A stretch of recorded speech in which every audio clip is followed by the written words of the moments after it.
ഹോശേയ അധ്യായം 3.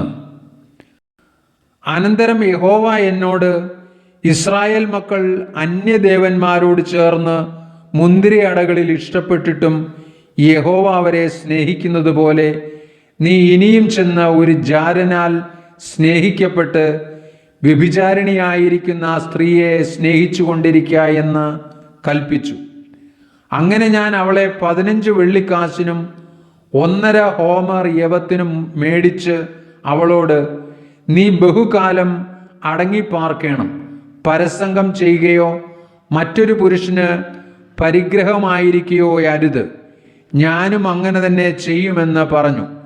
ഈ വിധത്തിൽ ഇസ്രായേൽ മക്കൾ ബഹുകാലം രാജാവില്ലാതെയും പ്രഭുവില്ലാതെയും യാഗമില്ലാതെയും പ്രതിഷ്ഠയില്ലാതെയും ഏഫോദില്ലാതെയും ഗ്രഹബിംബമില്ലാതെയും ഇരിക്കും.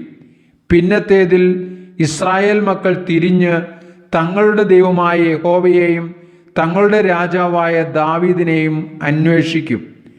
ഭാവി കാലത്ത് അവർ ഭയപ്പെട്ടും കൊണ്ട് യഹോവയെങ്കിലേക്കും അവൻ്റെ നന്മയെങ്കിലേക്കും വരും.